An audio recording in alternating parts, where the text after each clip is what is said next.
and doing all sorts of stuff, with user groups and that sort of thing. But at the heart, I'm a hardcore SQL Server guy. In fact, in a lot of my career, storage was kind of a black box to me, which is one of the reasons why I wanted to put this particular presentation together to help people like me 3, 4 years ago, before I learned everything that I know now, to really be able to kind of figure out, is storage the root cause of my performance woes or not?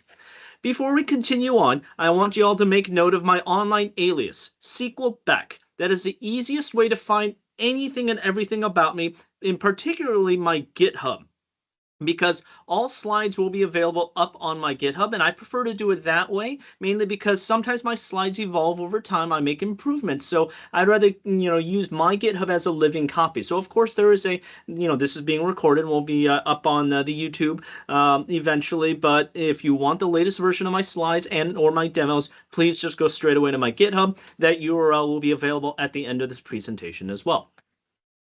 I'm also, just on a personal note, my lovely spouse, Deborah Melkin, is another data professional who speaks in the community. And then this is our dog, Sebastian, who may or may not make an appearance later on today.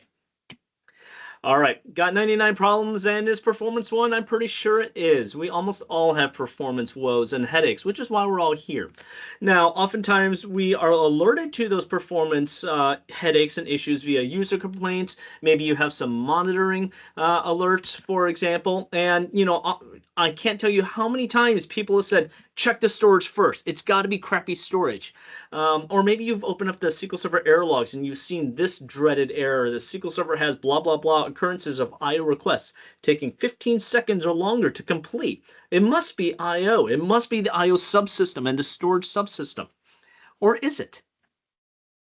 So in order to kind of really delve into this is going to be our agenda for the next 60 to 75 minutes. And I'll say why I said 75 in a moment, but we're going to talk a little bit about the life cycle of a read and write in SQL Server. I like to lay a foundation of SQL Server internals. This is kind of my style if you've never been in one of my presentations before.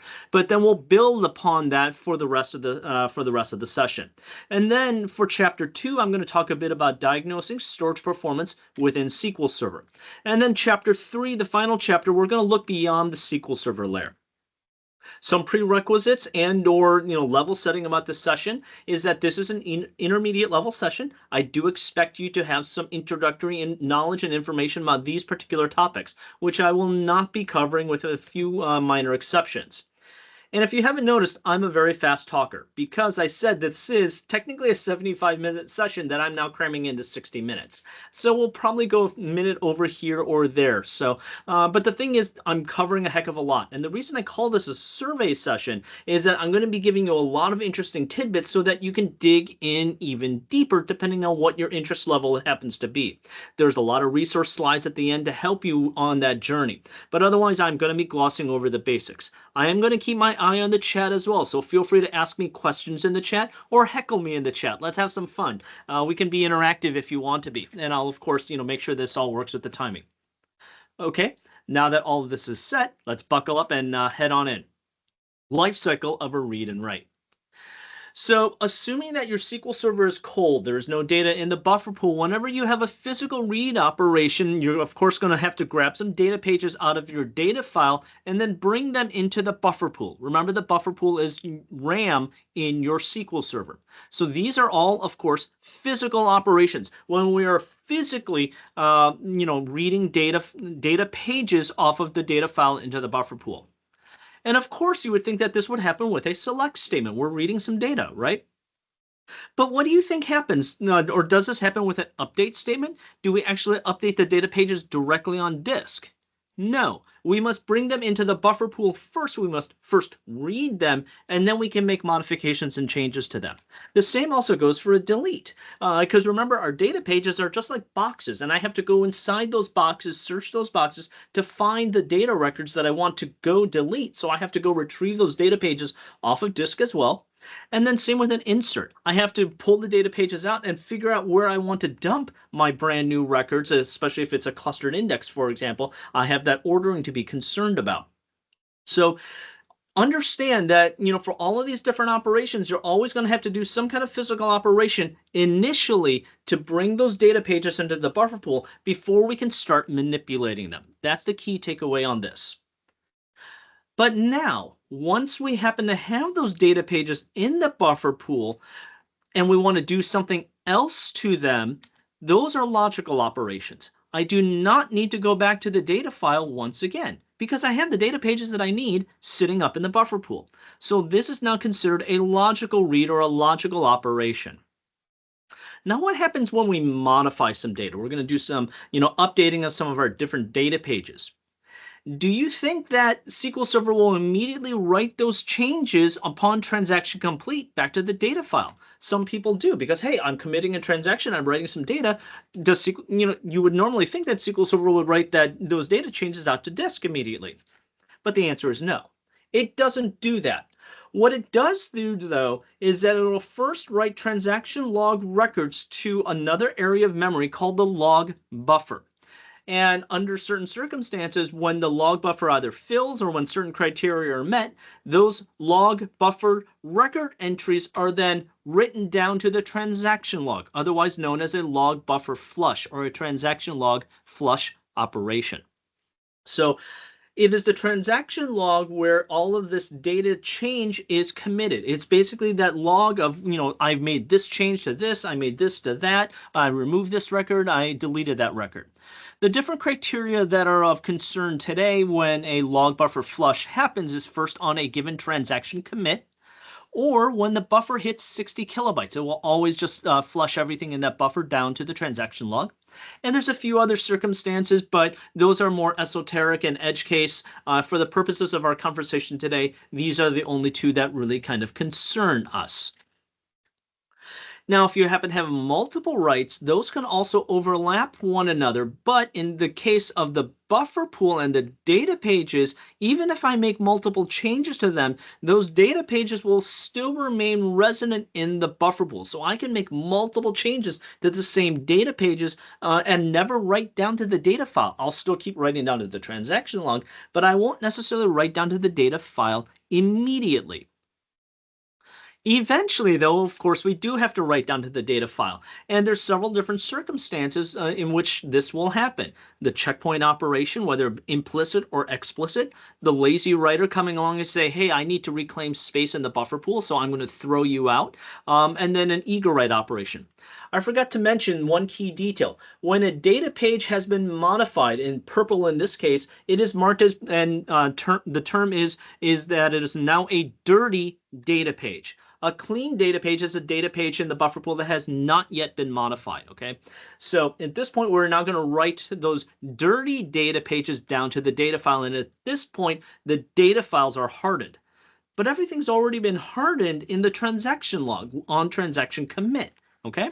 So remember that. And this methodology that I just described to you is something known as write-ahead logging. And this is what SQL Server leverages behind the scenes to maintain consistency for all of your underlying data. So we're writing to that transaction log immediately. We're eventually writing down the data pages, but we have the transaction log, which is what is our source of truth, our record of truth.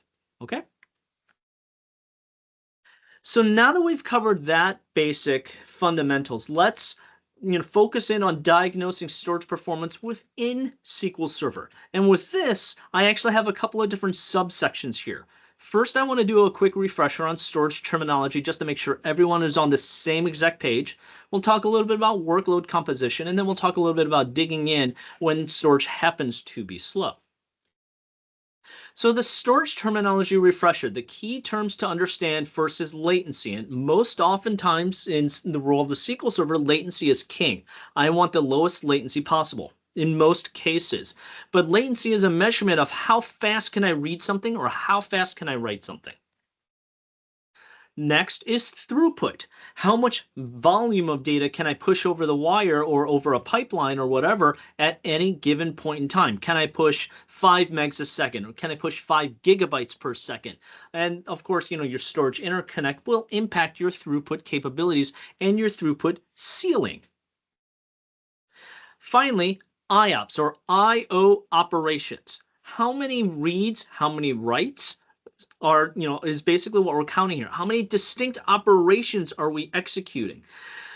So this is measured, of course, in IOPS per second. Now, as you might see from the title here, I don't necessarily care for the term IOPS in of themselves, because I'll hear so many people talk about, oh, we can do this many IOPS per second, or my requirement is I need to do 4 bazillion IOPS per minute, or something like that. In my opinion, that without additional context and without additional detail is worthless. Because what do you mean? As Sebastian says, hey, I can eat 30 dog treats a second. That's kind of like IOPS, right? I can do a whole heck of a lot in 30 seconds because I'm a dog. I'm a little vacuum cleaner. But Sebastian's just a little dog, right? He's just a little 12-pound chihuahua. So are we talking about 30, chihuahua-sized dog treats? Or are we talking about 30 much larger, larger dog-sized treats, right? I don't know if Sebastian here is capable of hoovering 30 of those per second. Size matters. So what is the size of I/O inside of SQL Server? Well, first let's just talk about the size of I/O in general. If each I/O was 4 kilobytes in size, that means I would be moving 39 megs per second. Simple calculation there. However, if each I/O happened to be 10 megs in size, now I'm pushing 97 gigabytes per second. That's a huge drastic difference. So it's imperative and critical that if you're talking about IOPS, that you know what I/O size you're talking about. And here's the other problem when you're talking to like storage vendors and they're throwing out these crazy numbers to you of like my storage array can do 5 million IOPS a minute or a second, but what's the I/O size? Oh, it's 4 kilobytes. But SQL Server I/O sizes vary depending on the operation and subsequently your workload composition. Are you, for example, doing a whole bunch of read-ahead scans in the context of your workload? Is that something that's very common? Well, as you can see here, I/O block size for a read-ahead scan can be anywhere between 128 kilobytes to 512 kilobytes per I/O operation. And it can absolutely vary. Or for example, maybe you're doing a whole heck of a lot of backups. By default, if you set max transfer size, that's the I/O size. The default is 1, but if you've ever been to my Accelerating Your Database Backups presentation, you'll know that that's one of the things that you can adjust in your backup operation. So you might crank that up to like, 1 meg, 2 meg, or something like that, right? You might make adjustments there. That, of course, impacts your I/O size. So understand because of that, you need to understand your workload composition. What is your workload really doing? Is it really a read heavy workload? And a lot of folks, when you think generically that I have a reporting workload, okay, that is typically a read heavy workload, something that's doing a lot of analytics. Sometimes when you hear a highly transactional workload though, people think, oh, it's transactional, it must be write heavy. But is it really write heavy or not? Because with a transaction, you still have to read that data first. Remember that earlier slide that I was talking about how we still have to do some kind of read to bring that data into the buffer pool before we can make changes to it? Those are still read operations. So your highly transactional environment that does a lot of writing may still also be very read heavy on the front end in order to write that data, especially if your DML queries happen to be very inefficient and you're scanning a bunch of data to just write this much data. You may be more read heavy than you think, is the moral of the story.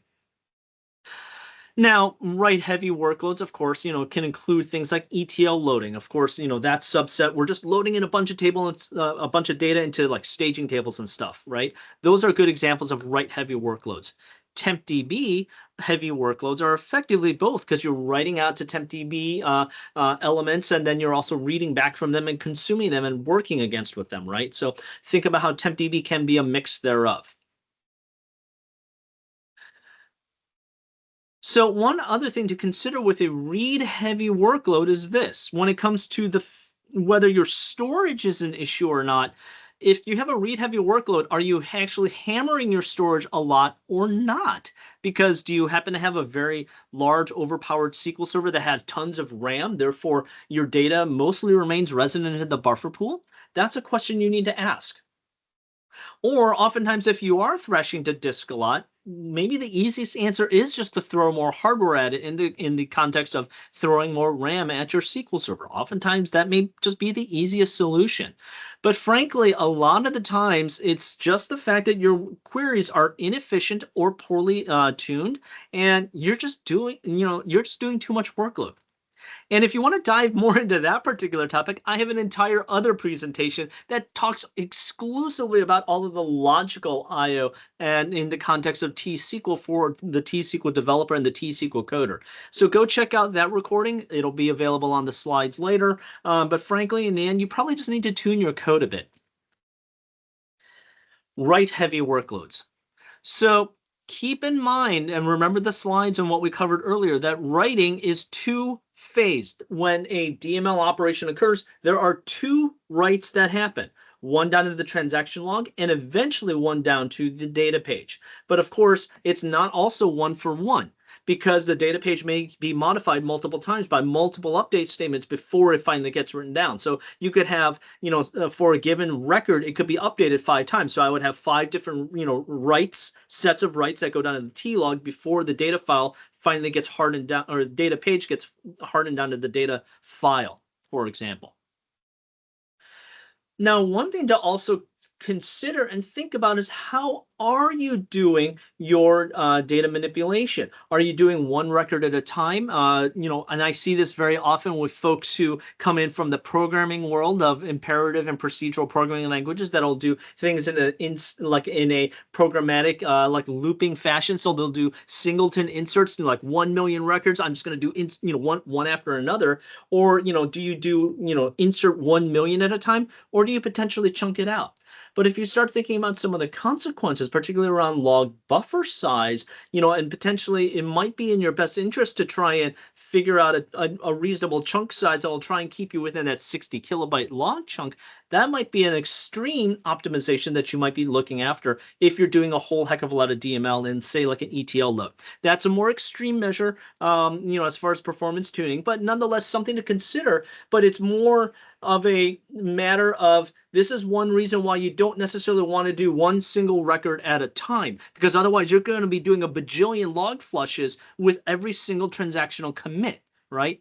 SQL Server is set-based. Leverage the fact that it's set-based. All right. So the other aspect to consider before you start digging in is, why is it slow? What do you mean? Slow is a subjective word. And that's the thing, is that, is someone calling this slow because the queries are running longer? Is it slow because maybe you're seeing a certain performance counter spike? Or is it slow because the application is taking longer and they're blaming SQL Server first and foremost, but they still don't know if maybe the bottleneck is in between, perhaps?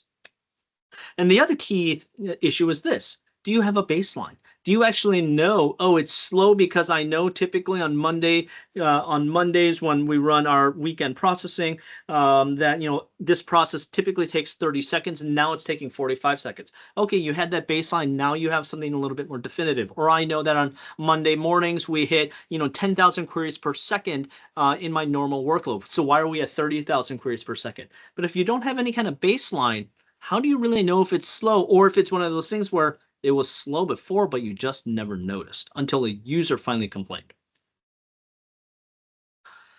So to dig in on the SQL Server side, there's a couple of different ways that we can gather different metrics and KPIs about what SQL Server is doing with storage: perfmon counters, DMV information, and SQL Server weights. And we'll cover an overview of each of these now.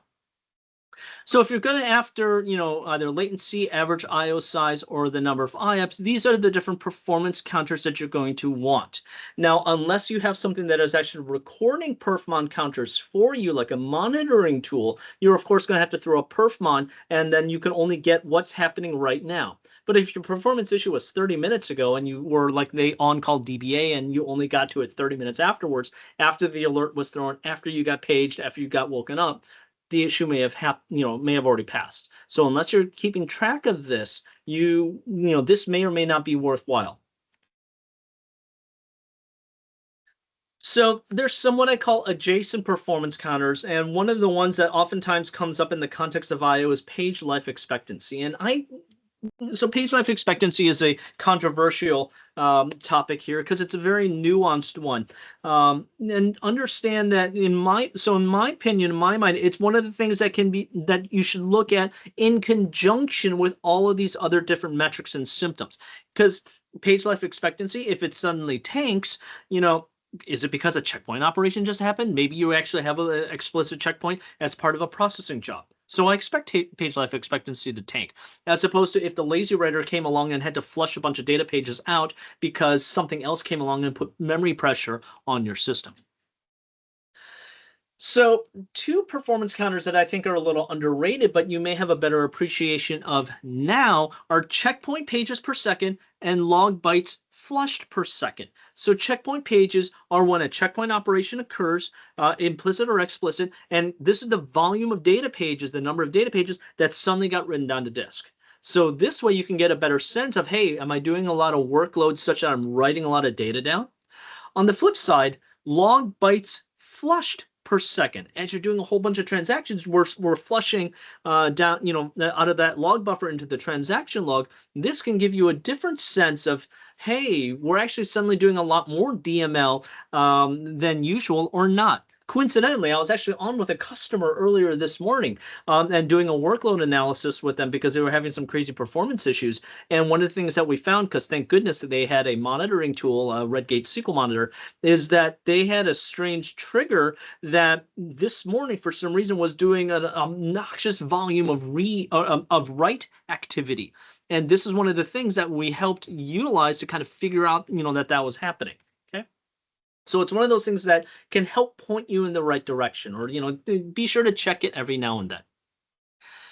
So if you don't like looking at perf counters, another thing that you can look at is DMVs, and in this case, sysdm-io virtual file stats.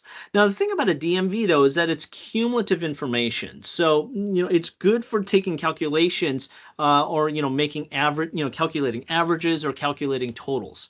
But because it is cumulative, it only has so much limited value. Because, when was the last time you rebooted restarted your SQL servers? Some of us have not restarted our SQL servers for many, many months. And typically, you really shouldn't be unless, of course, you're patching on a regular basis. Hopefully, you're not restarting your SQL servers more frequently that when you're not patching, because, of course, that's a bad idea. But in either case, even 2 weeks worth of data can absolutely skew if you're trying to look at, just like a 2-hour period when maybe you had some performance headaches. Now, you should also be looking at SQL Server wait types because those are another great way to figure out or get a sense of what symptoms is SQL Server suffering from. So, these are some of the IO-related wait types. I do want to spend a moment and talk about how async network IO is a misnomer because it just means that your application, whatever is consuming the data, is not consuming it fast enough or doing so in a row-by-row fashion. And there may be absolutely no network or storage interconnect involved. Paul Randall of SQL Skills, I love. There is a fantastic demo that he shows where it's just his laptop, no network or anything like that, and it's Management Studio actually incurring async network I/O because Management Studio, when it returns records and shows it in the Results tab, does it row by agonizing row, which is actually very efficient. Kind of ironic, being a SQL Server tool and all. But that's a great example, a great way to showcase that async network I/O has absolutely nothing to do with network. So it's a bit of a misnomer. Now, you may have noticed I'm also talking a lot about the transaction log here, mainly because I feel like the transaction log and transaction log consequences are something that's oftentimes overlooked. So in the realm of SQL Server waits, we have to deal with the write log wait type, which is the duration of a log flush operation. So if I'm doing a lot of log flushes, how long is that actually taking me? What is the average of that? That's something I potentially want to track because if that value is really, really high, then I know that with all my DML, it's taking a whole heck of a lot longer to flush my logs. And understand that a log flush at most can only be 60 kilobytes. So I don't care if you're updating, 5 bazillion records all at one time because each log flush will flush automatically, once it hits that 60 kilobyte buffer. So it's that, it's a discrete metric. So this is something that can be utilized to help measure, your T-log efficiency. Now, many of us are using availability groups, and some of us are using synchronous availability groups. If you're using synchronous availability groups, understand that the HADR sync commit wait type can also overlay and kind of potentially falsely hide write log wait type issues on a given SQL server. Because with an availability group, you take that transaction log record, send it over the wire, it writes it on the secondary replica, and then sends an acknowledgement back. But the timer for both of these start at the same time. So understand that a write log, will only take this much because I'm just writing locally or I'm writing to my SAN, but I don't have to go over the wire to send it to another SQL server to receive it, consume it, write it, and then send it back. So HADR sync commit will always be slightly longer just because of a matter of physics. So if you're doing a stack rank type query to look at your top weights, understand that HADR sync commit can inadvertently suppress write log weights. So some takeaways from this particular chapter is just to keep in mind that, average IO size absolutely matters. And typically speaking on transactional systems, you'll see smaller IO sizes. And on analytical systems, you'll typically see larger IO sizes. And the larger the IO, the longer it's going to take anyway. So your latency is going to reflect that. Because no matter what, I mean, if I have to move, 5 megs versus 5 gigs over the wire, it's just going to take more time, even if I have the fastest pipes available to me. Universally, though, I argue that your T-log needs to have as low write latency as absolutely possible, because that's all you're really doing to it. You want to write as fast as you possibly can to your T-log locations.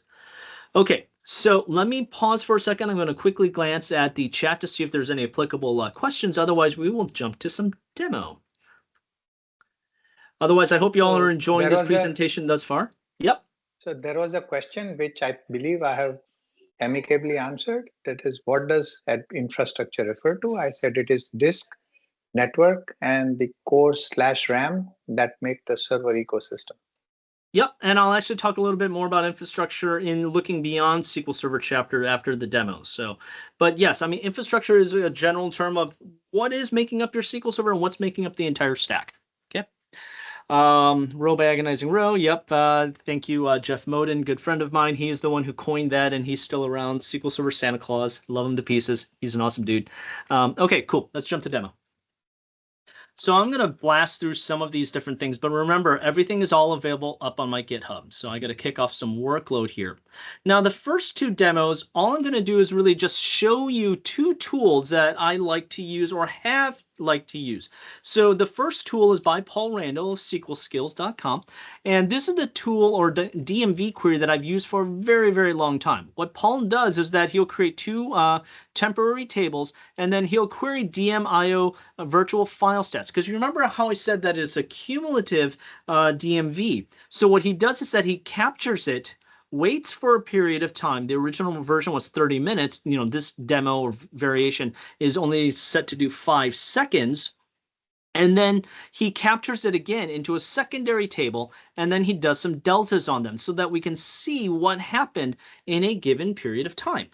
So in the last 5 seconds, my random workload did not do any IO during this period of time, or it's all, I got to put in checkpoints in here to force this to, so it's actually only doing stuff that's already in RAM. So we're going to ignore this one for now.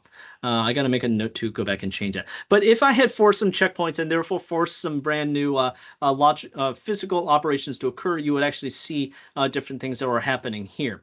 And also because his old code, read latency, because normally you would see read latency and stuff like that down here as well, but it's essentially suppressed right now. The second piece of code that I really like is written by my good friend and teammate at Pure Storage, Anthony Nocentino.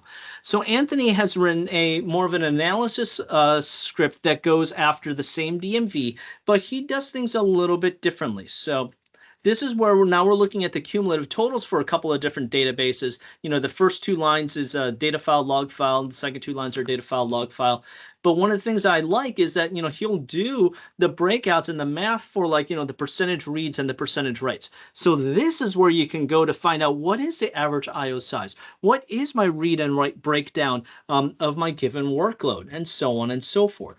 So I can find out some really, really cool pieces of information there. And if you happen to have your your databases split up into multiple data files, like this is just one data file here, but imagine a data warehouse that's like 8 data files spread across multiple different volumes, you would see multiple entries here. So that way you can get a better sense of, oh, the first 7 data files are archive data files because I have, data from years ago. And then the 8th data file is the current one. That's the hot one. And you'll be able to see all that information here. So these types of things can be very, very useful.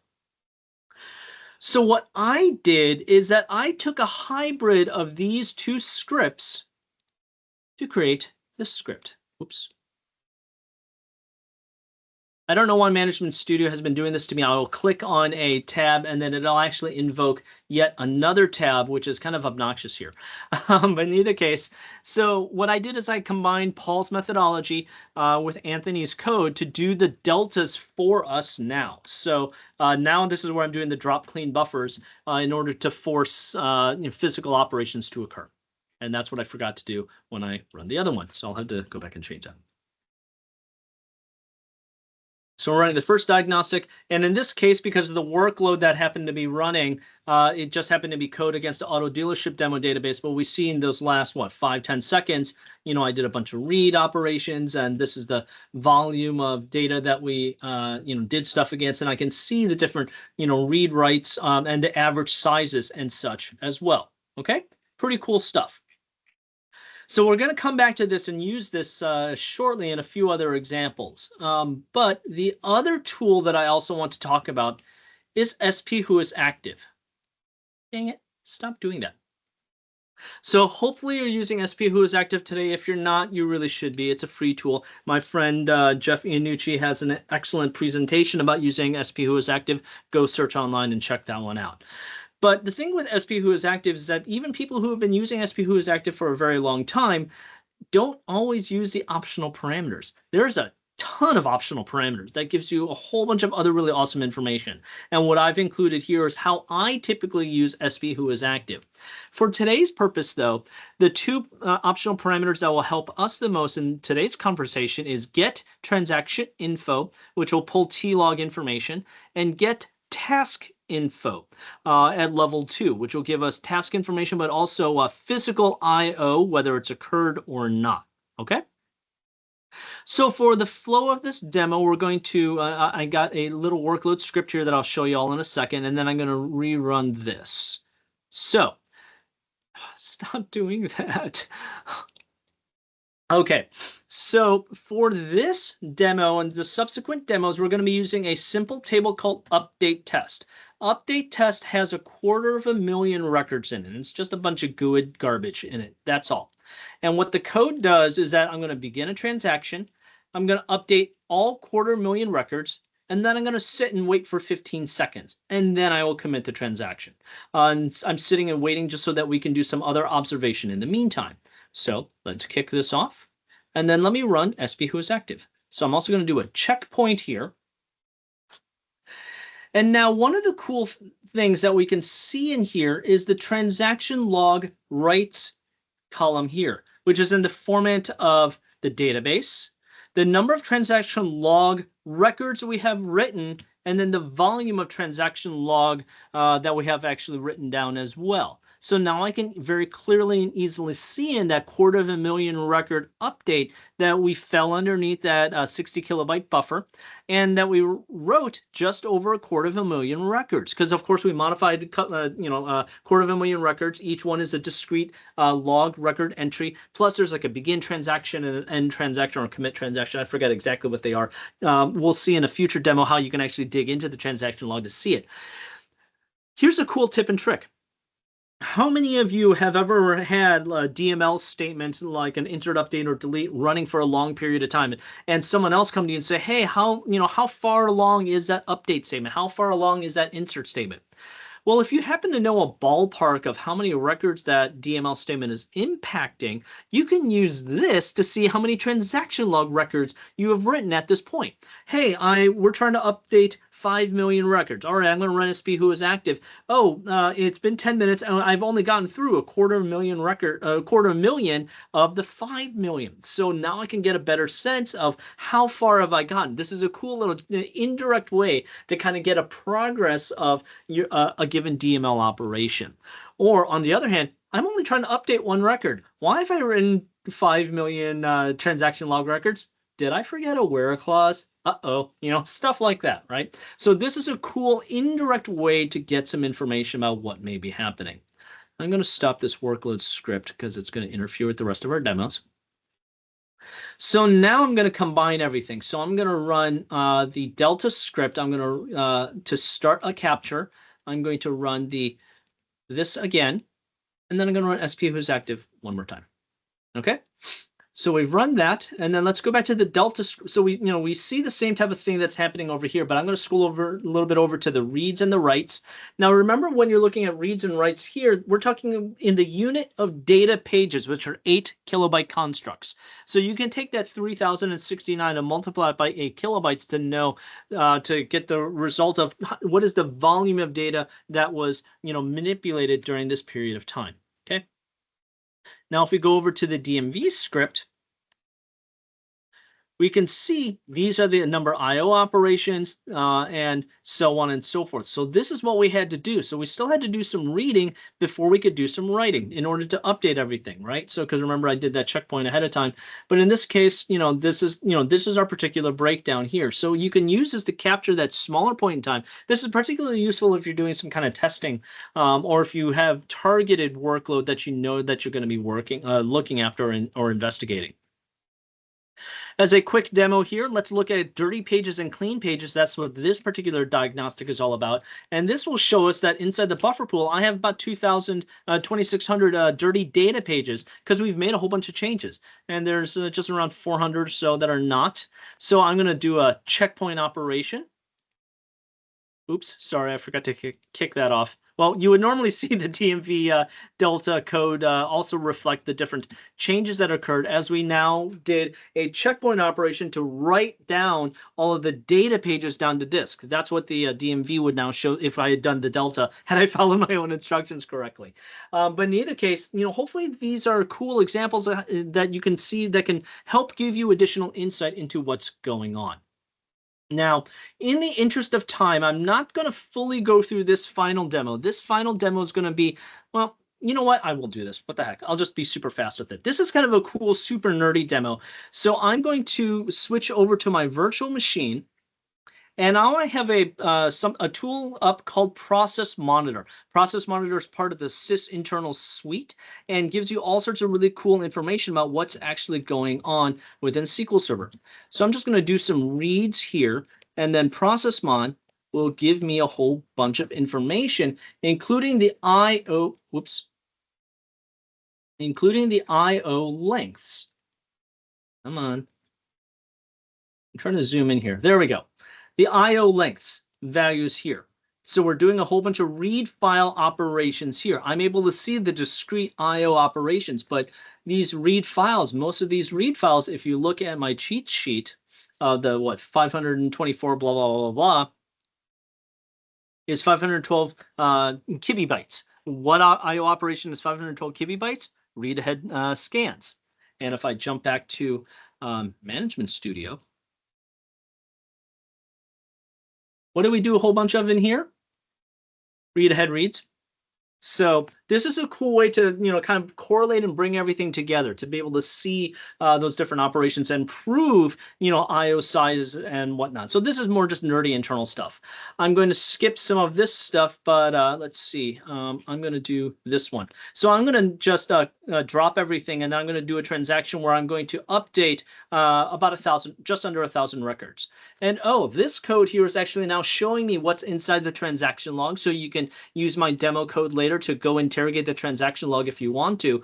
And you see I even have 2 data points that are translations of the var binary data to actually see what the data value was before and after the change. So this is a cool trick to interrogate the transaction log to see what changes are occurring. And then if I jump back to here, we will see that there are a bunch of, sorry.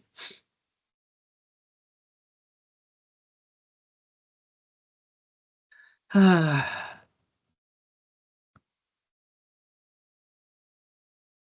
right, zoom in is not working well for me right now. What I'm going to attempt to show you is the fact that there's these write file operations that are basically 60 kilobytes in size, aka the log buffer has reached that 60 kilobyte size and has flushed. That's the moral of this particular story. You all can zoom in on the recording later.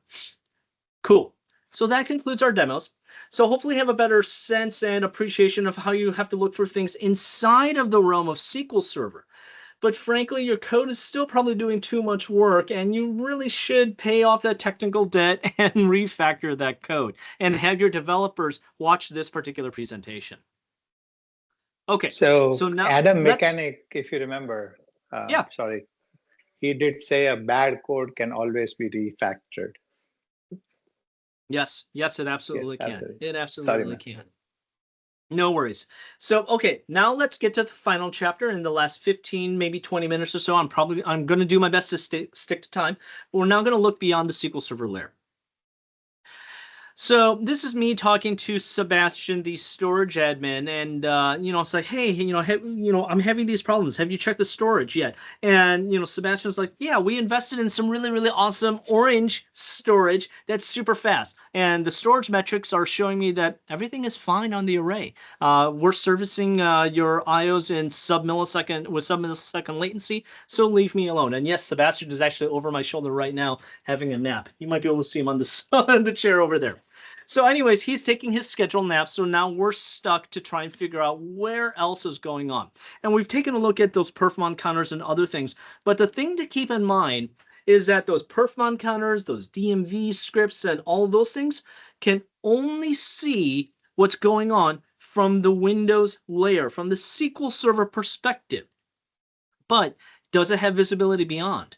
What do I mean? So let's think about the infrastructure, the ecosystem of our SQL Server. Back in the day when life was a lot simpler, we just had bare metal machines where your SQL Server database had local direct attached storage, hard drives inside a single machine.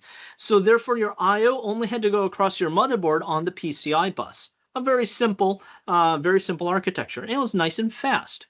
But of course, as computing evolved and server technology evolved, local direct attached storage, fell away, and we started leveraging storage arrays. So instead of a PCI bus, now we had to go over a network of some sort. And I'm using the term network very loosely here because, of course, there's nuance here, whether you're using iSCSI or fiber channel, and then you have to go through different interfaces. A NIC stands for a network interface card, or a host bus adapter, that's an HBA, basically some kind of storage physical card of some sort to send your IO in and out, and then switch, there's, again, I'm using this term more generically, but you have to go through different layers of hardware to get between your server and the storage array. And then most of us have also virtualized our SQL servers as well. So my SQL Server database doesn't live on a bare metal machine. It lives on a virtual machine host. The host is the bare metal machine, and my SQL Server lives inside a virtualized machine that may also be encapsulated inside a virtualized file system. Many of us have heard of VMFS or VMDK files. That's a virtualized file system. So that's yet another layer. And the point to all this is that when IO traverses the path to the storage array, there are now additional possible speed bumps along the way that your IO may encounter. But remember, from a visibility perspective, your DMV queries, your perfmon scripts only have visibility on the VM itself, from the Windows itself. They do not have visibility on the virtualized file system, your VM host, or your storage, your switches, for example. So it's critical that you understand the path of your IO and understand that these are all potential suspects if you truly do have a storage bottleneck of some sort. the OS, the virtualization layer if applicable, but also even your physical hardware and the storage interconnect, whatever you're using. Things like in your operating system, things to always check is things like your power plan. Why power plan, Andy? That's CPU related. If you throttle your CPU, what drives your I/O? Your CPU. So if your CPU is throttled, your I/O is subsequently throttled. So even making the change of your power plan from balanced, the Windows default for God knows why reason, to high performance can have upwards to a 30% improvement in your I/O. Filter drivers. Filter drivers are things like antivirus or CloudStrike and other corporate security software that may also interrogate your I/O along the path. I've seen this happen countless times where corporate security lays down, spyware, across all corporate machines, including your SQL servers, and having a negative impact on your I/O and your workloads. And sometimes there are people who run other applications. With the customer that I was working with earlier this morning, they were running a third-party vendor application that I will not name that was actually contributing to resource utilization inadvertently on that bare metal SQL server. So it was actually burning down I/O because it was doing work at the same time as their workload was doing work when it really shouldn't have been. Now, most of us also have virtualized SQL servers. Do you realize there's also a power plan setting on your ESXi host, for example? So make sure you adjust those. If your virtualized SQL servers on VMware are inside VMFS data stores, there are also potential things that you may need to set, including something called queues and other settings you may need to be conscious of. Or like, do you happen to have one data store and like 30 virtual machines of VMDKs all inside one data store? Then that data store now potentially becomes a bottleneck because there are certain limitations per data store in VMFS to consider. Non-storage bottlenecks, co-stop and ready time are CPU scheduling things that you potentially may need to look at in virtualized machines. But just like with a bare metal machine, if you throttle your CPU or you have a CPU bottleneck, that'll of course also trickle down and give you an I/O bottleneck as well. So this is something else to potentially consider. And make sure that you're following VMware best practices, because frankly, I still talk to many, many shops that are not following SQL Server on VMware best practices. Now, if you're, regardless of whether you're bare metal or virtualized, you still have a physical machine of some sort. So these are also things that you need to be considerate of. What are the specs of, these different things on your servers? Your host bus adapter, what is its max throughput capability? Or, you may happen to have, 40 gigabit network cards for iSCSI, but what if you're running it on an older server where the PCI bus can't reach 40 gigabits, right? I've actually had something crazy like that happen where I had an older server that had what's called the riser card. So two cards are actually sharing the bandwidth of one of the PCI lanes, essentially. So that cut the PCI bandwidth available to the two network cards in half. So I wasn't even, I had the capability on the network card, but the PCI bus, because it was a 10-year-old machine, it's a lab machine, I couldn't saturate that network card because I bottlenecked on the motherboard. So crazy stuff like that. So sometimes you actually have to look into things of that nature as well. Now, depending on what kind of storage interconnect you may be using, a lot of folks use Fiber Channel, other people use iSCSI. These are some of the other things you need to be considerate of.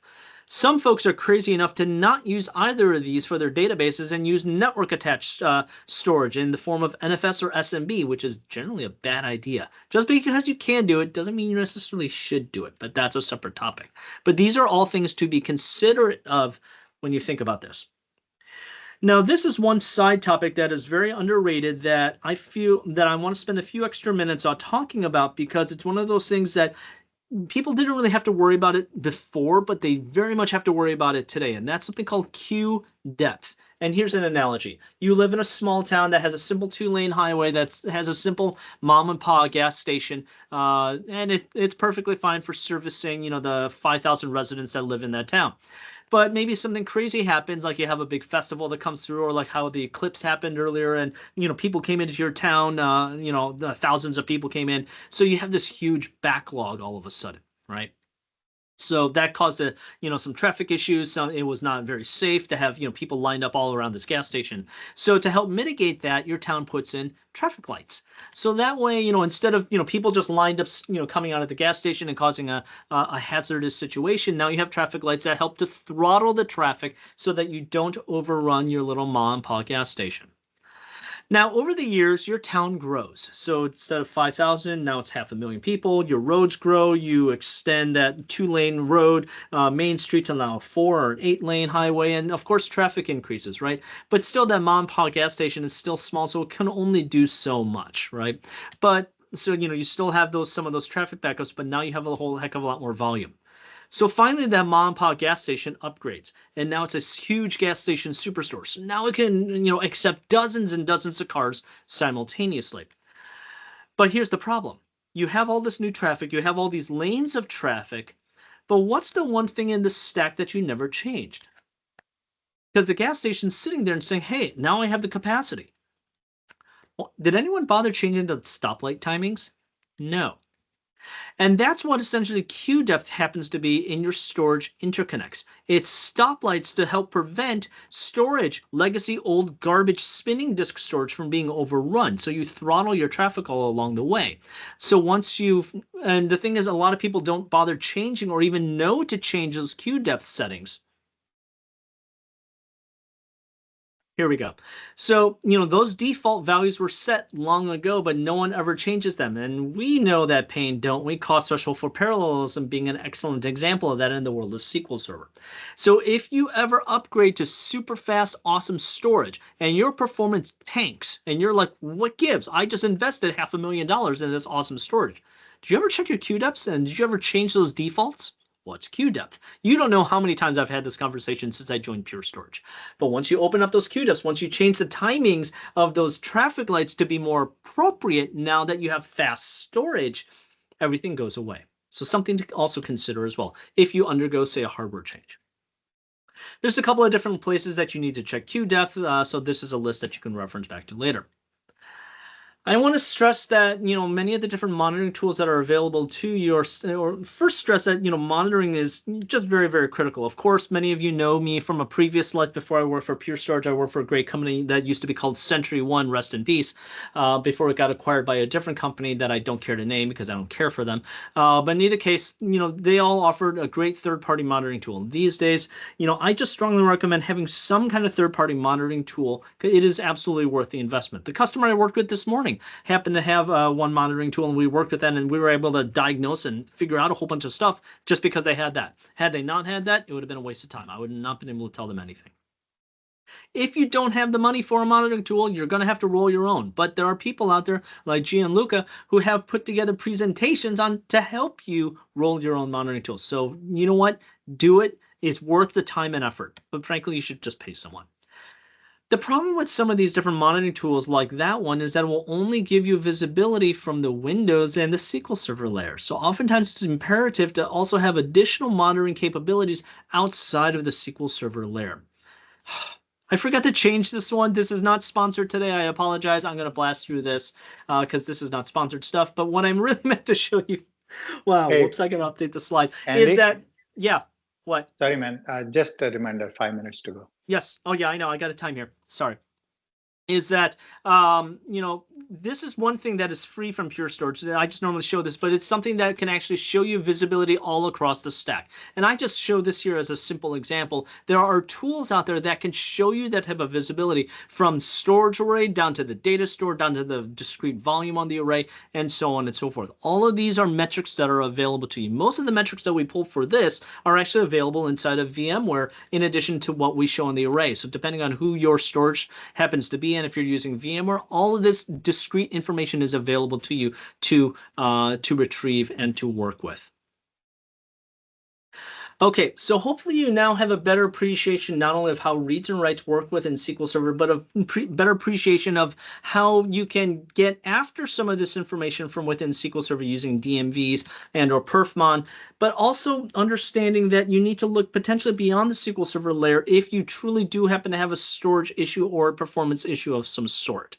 Okay, so that's kind of the conclusion. So if nothing else, do understand that you don't have to be an expert in this entire stack. Just have that familiarity with it. Try and remember that, oh, hey, Andy did this presentation a year or so back, and then you can come back to check out these different resources. And that there are many elements of the stack that you need to potentially look into, but most of the time, the end solution is you need to just tune your damn code. So with that, here are all the different resource slides. Again, all available on my GitHub. GitHub URL is at the bottom, and it will continue to be so on the last page of this. But as you can see, plenty of different resources, because this is a very, very deep and wide topic. And with that, I have 2 minutes left. How did I do? Awesome. All right. I think you got a passing grade. No problem there. Absolutely. Cool. So, I'm glancing back at the chat here, so let me catch up here. Low level. Yeah, we just went through it. Yeah, don't worry. Yeah. So Norma, cool. Thank you for the props. I appreciate it. Are there certain best practices in terms of caching settings I/O? I remember issuing long ago where data was cached at different levels. That's a very nuanced question. It also depends on what are we caching. Like, are you caching in the application layer? Are we talking about like hardware level caching? Are we talking about VMware?